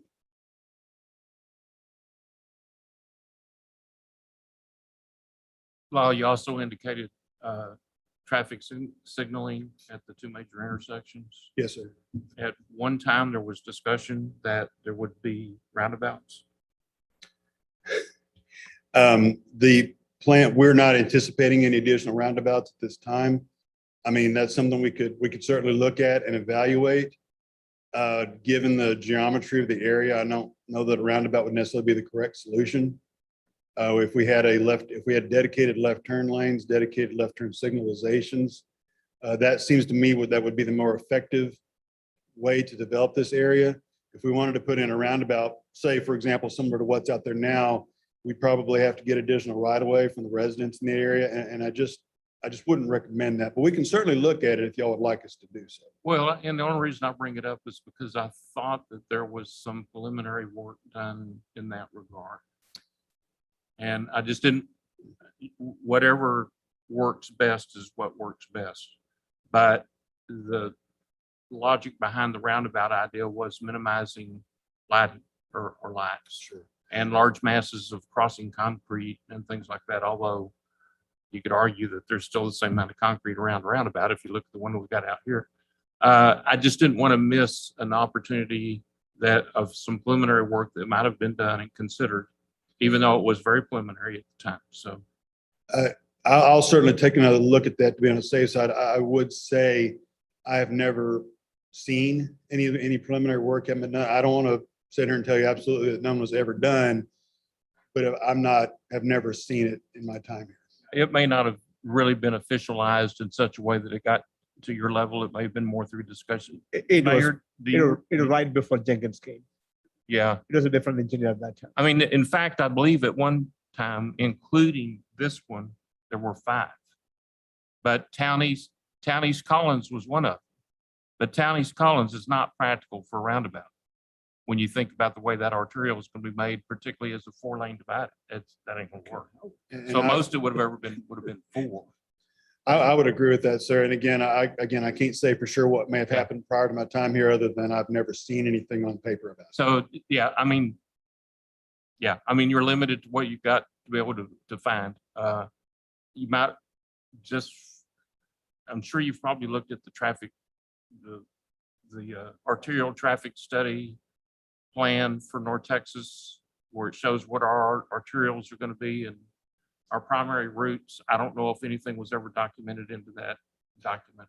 The last thoroughfare plan I saw from the North Central Texas Council of Governments really didn't indicate any roundabouts on Collins. It did list Collins Road all throughout Sunnyvale as a quote unquote minor arterial from the county standpoint, but that was as far as it went. And it just hit me, John, what's his name? John Mears. Have you talked with him any about it? To maybe draw from his Retired. recollection. He retired. Yeah. He's still going to remember discussions. I've actually still got contact with Mr. Mears, even though you're quite correct in that he has retired. I'd be happy to reach out and see if he has anything to share on that and report back to y'all if he does. The additional question for Mr. Jenkins. Go ahead, Mr. Finch. I don't have any questions for Lyle, but I know I'm about to kick an anthill here, but I been looking at this plan and I know the general thought was that if we expand this road, that it accommodates lessens traffic. But I don't necessarily think that's the case. And I'm wondering, I just wonder if this is still the direction we want to head, because I've had a lot of input from people that said, why don't we keep our rural road, maybe fix the one we have, but instead of going from a 4-lane that handles more cars that has to funnel eventually into a 2-lane again, why would we do that? Why would we not address some of the turn lanes situation that we have? And why do we want to expand this road? Why do we want to encourage more cars? What's wrong with the slow pace that we have? And I'll even take that one step further. I realize that a lot of this work is based off this thoroughfare plan from 2017. In 2017, when we had a thoroughfare plan, we fully expected 190 to be built imminently. And that was part of the idea of why we were going to turn Town East into a 2-lane divided each direction, why we were going to expand this road. I don't see that as an issue. And the only thing that I see the widening of this road doing right now is, to Councilmember Finch's point, is allowing more cars to come through our town, as opposed to lessening any traffic. Like I said, there's plenty of traffic on Beltline. There's traffic that we have here. All it's going to do is reroute some of those people from Beltline through Collins and through the town. I would be more than happy to go back and look through the thoroughfare plan. Also, if we have to go and reassess what's on the CIP as to whether or not it makes sense in today's time. And I realize the CIP committee spend time going through and saying, hey, this is good, this is good. It was on there. I'm not sure that right now I would put the widening of this road as a very big, it's a very big thing for this town that we need this moment. And certainly, the 1.5 million we have to spend to design it. I don't know, maybe it's, again, in maybe 12 months, maybe it's 100,000 more, 12 months, maybe it's 100,000 more, maybe inevitably we're kicking the can down the road, but I just don't see this being important now. And again, through the direction that you've gotten through the thoroughfare plan, through the CIP, we've gone through the process. I just think maybe we need to take a second look at this.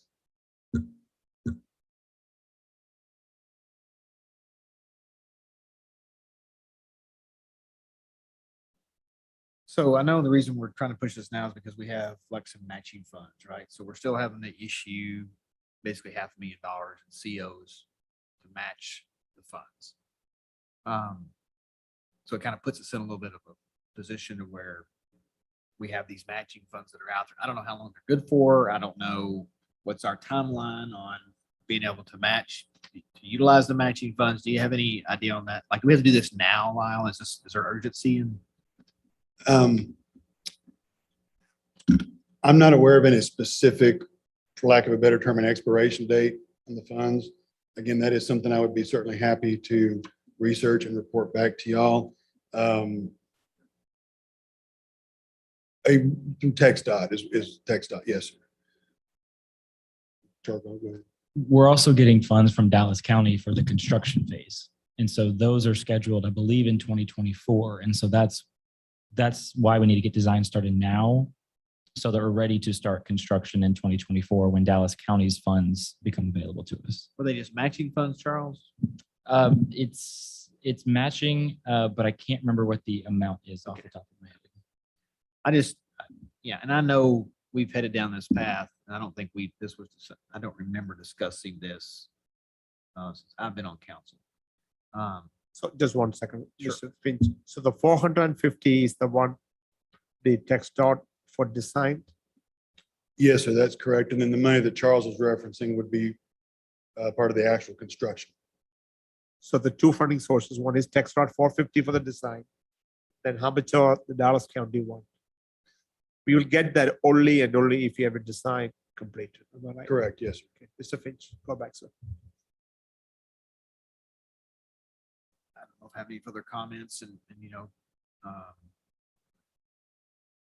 I hate to put Lyle on the spot to answer more questions about this, but I just wonder if this is maybe worth a further discussion.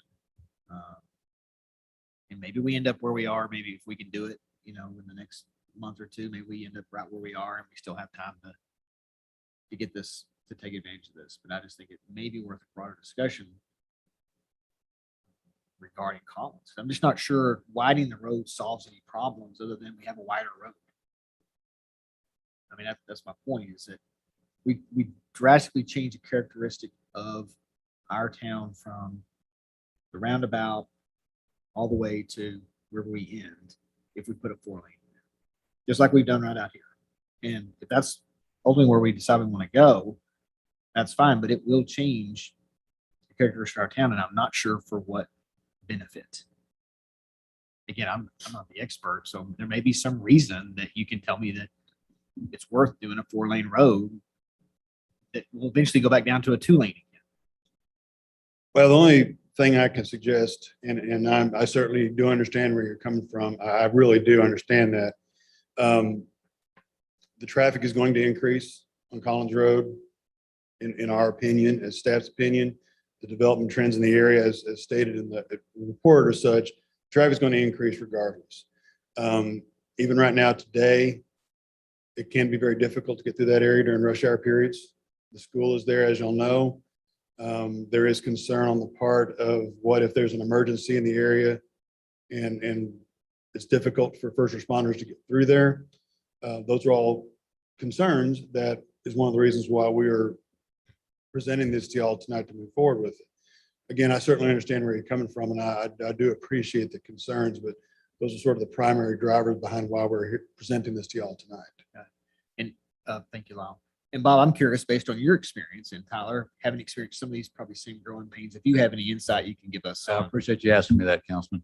And I guess my question, not knowing the city like you all do, I'm looking at it from an outsider's perspective. And my thought is this was obviously put on this agenda for some reason. Somebody thought that was a good idea to have that road widened. And I'm wondering, in the CIP, I noticed it was mentioned.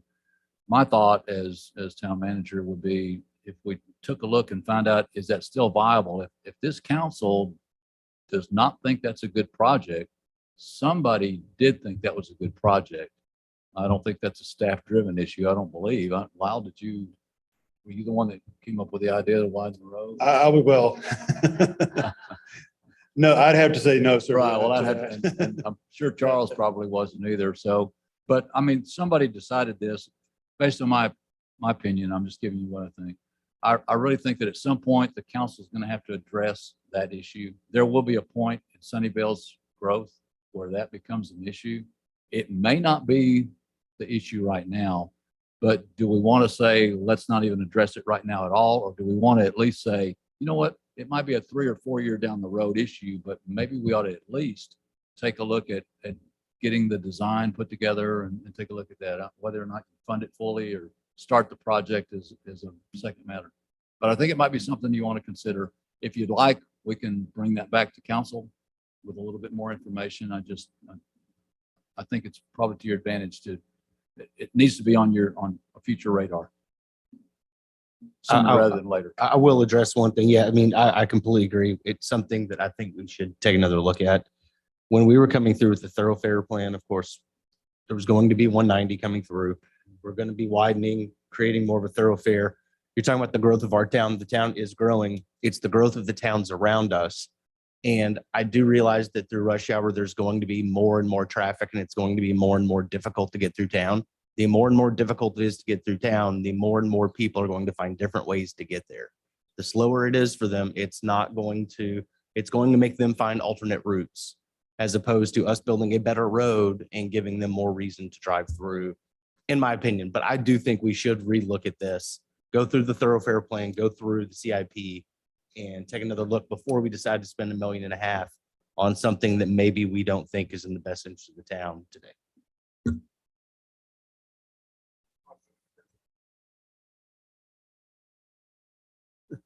So, Lyle, let me ask you a question, sir. So $1.49 million is to design the road from the roundabout all the way to Town East. Yes, sir, that's correct. If my memory serves me right, it's going to cost you around $21 million or $25 million to construct the road eventually. Am I right? Is that your rough estimate? I would be hesitant to place the figure that high. What I would say is that, just to give y'all a reference, and I know this has been a couple of years ago, but when we bid phase one was a little bit under 9 million. Now, a lot has changed since then. As y'all know, construction prices have increased and they're going to continue to increase going forward. I'd be hesitant to get too detailed on a cost estimate, not having designed the road yet. I was thinking more along the range of 15 million to build it. But I hasten to assure y'all that that's just based on strictly an opinion at this point.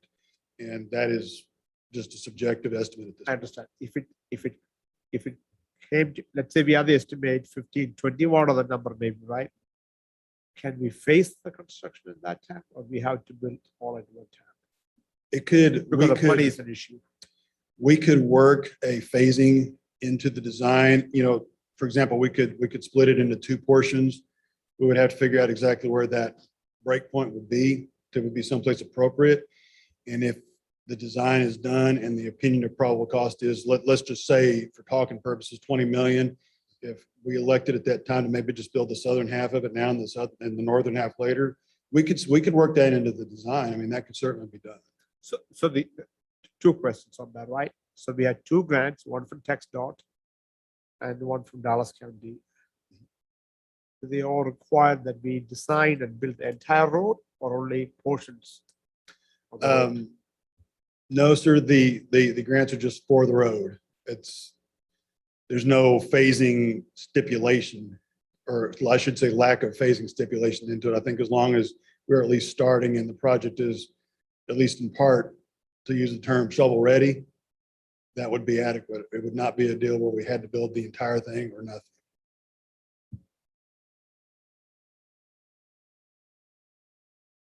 Mayor, if I can just make a Yes, comment.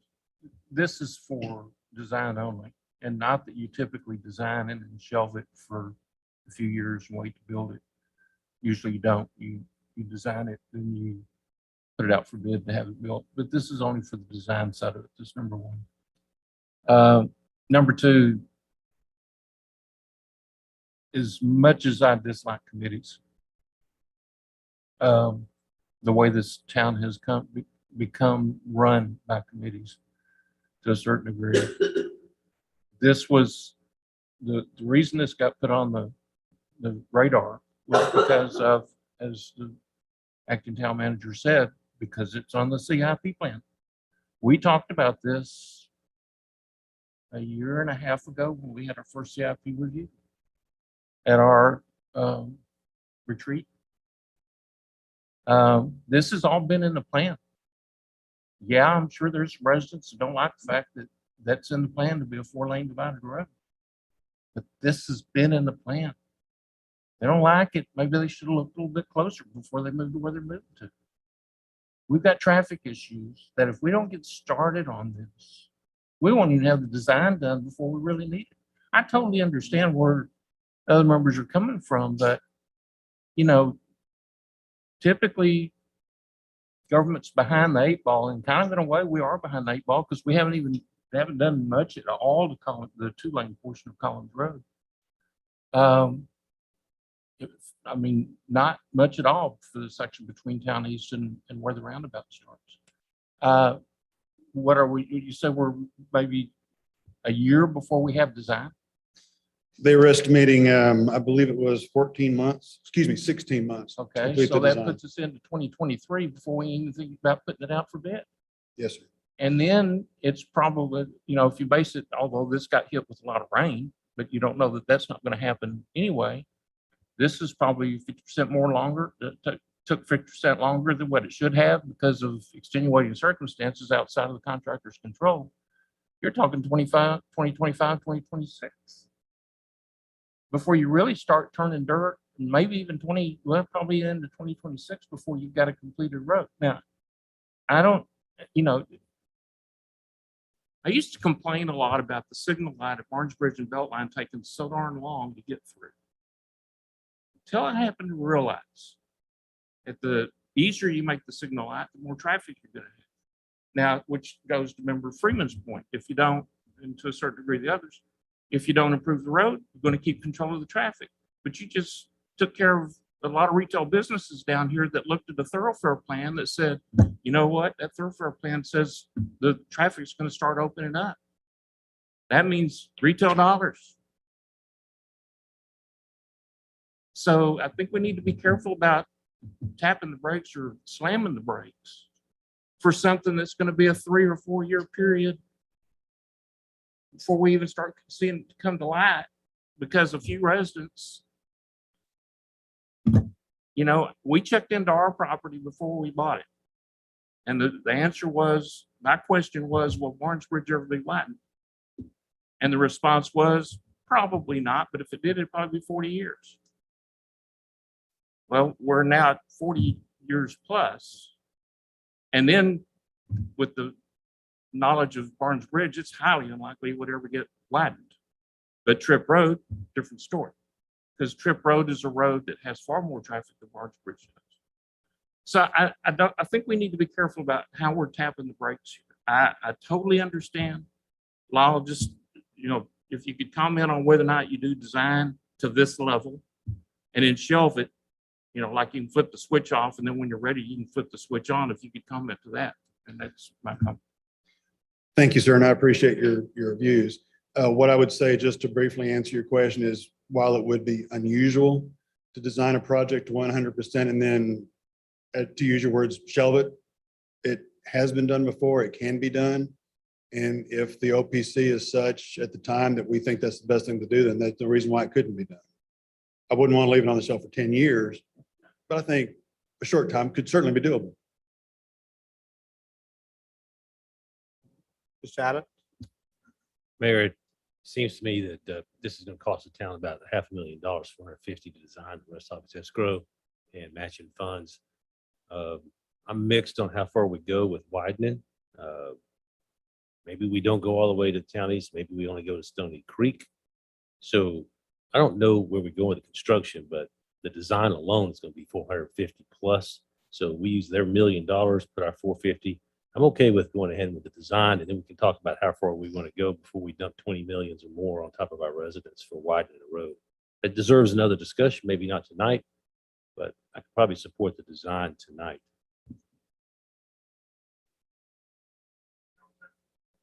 Council, additional discussions? Okay, I hope we heard both sides, and so I call for a motion. I'm okay either way. For the motion on item number 8.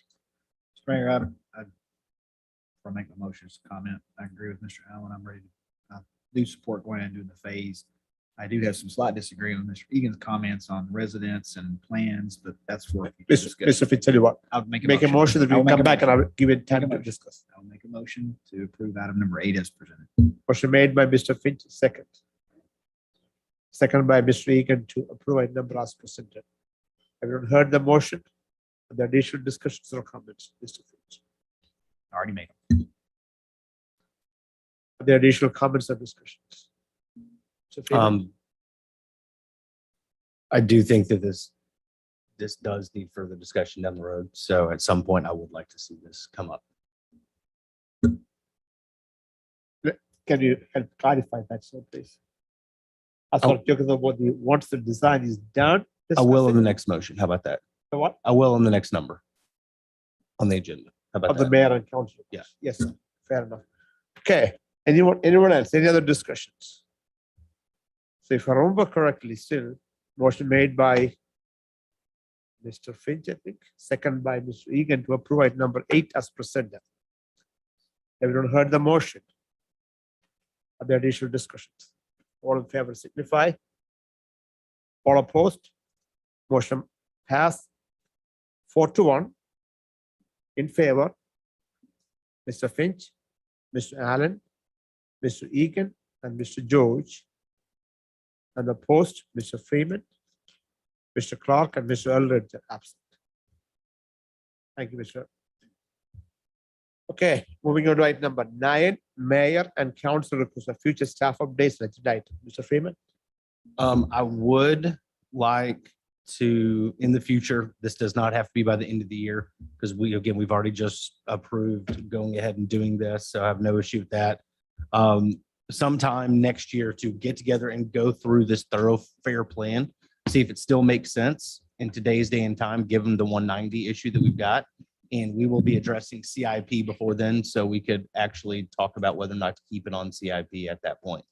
So that's one. Second, I would like someone to look into. Mr. Salzer brought up a phenomenal point. Soccer balls end up in the back of those people's yards at Vineyard all the time. And if there is a way to just judge what the cost would be, because there's also a area of water that basically goes and tracks behind there as well, where there's mosquitoes and there's bugs and it's nasty if you kick your soccer ball. If we could actually look into what it would cost to actually put up one of those nets directly behind that, so it doesn't go in their backyard and doesn't go into that gully, I'd be just curious to see what the cost is. Doesn't have to be an agenda item, just something that maybe something we could do. If staff can take it. Oh, we got Mr. Forby, Economic Development Director here. So thank you, sir, for taking a note of it. Council additional discussions or any other items for future staff updates and agenda items. Okay, I think that's all. Thank you. Mayor, Mr. I just, Mr. Egan? one quick clarification. Is that mosquito nets or soccer ball nets? I think put a mosquito and it'll catch the ball also. So It'll just keep the kids away from it. all right. Okay, now next item is item number 10. Can I have a motion to recess into executive session pursuant to chapter 551 subchapter D of the Texas Government Code, personal matters, town manager. Motion made by Mr. Allen. You have a second? Second. Second by Mr. Freeman. All in favor signify. All opposed, motion passed 5-0.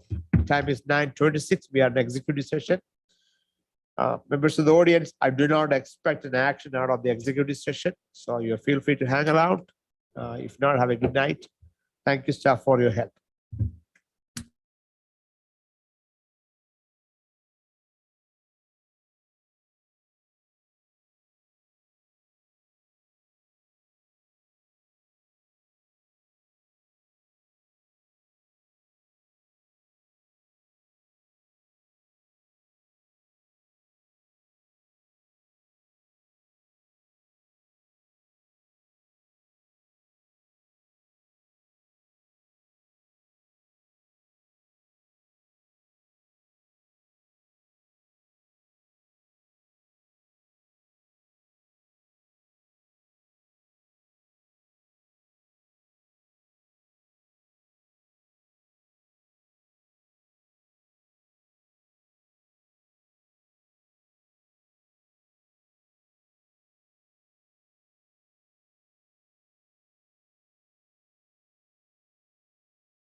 Rachel? Okay, now time is 9:40. We are back in open session. I can confirm as a result of the executive session, no action is to be taken. With that, council, can I have a motion to adjourn? Motion made by Mr. Freeman, second by Allen to adjourn. All in favor signify. All opposed. Motion passed 5-0. Thanks, staff and council. Thank you very much. If I don't see you again, have a happy Thanksgiving. Bye then.